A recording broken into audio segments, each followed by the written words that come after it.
Rauchmelder retten Leben. Wir klären auf. 5 Irrtümer zum Rauchmelder.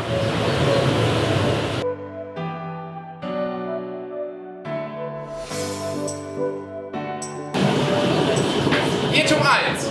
Wenn es brennt, habe ich noch genug Zeit, um rauszukommen. Falsch.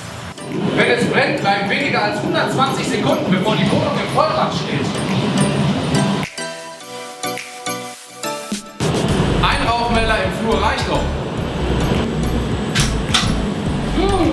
Auf keinen Fall! Rauchmelder gehören in alle Flure, Schlaf- und Kinderzimmer. Nur Vermieter sind dazu verpflichtet, Rauchmelder zu installieren.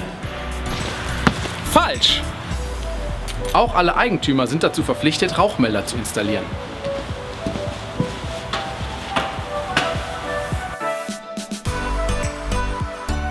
Ich bemerke auch im Schlaf einen Brand rechtzeitig.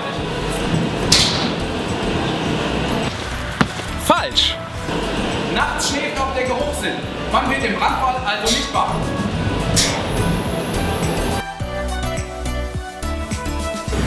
Qualität von Rauchmeldern erkennt man alleine am CE-Zeichen. Falsch!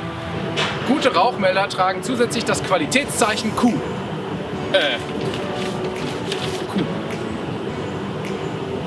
Ist Ihr Zuhause sicher?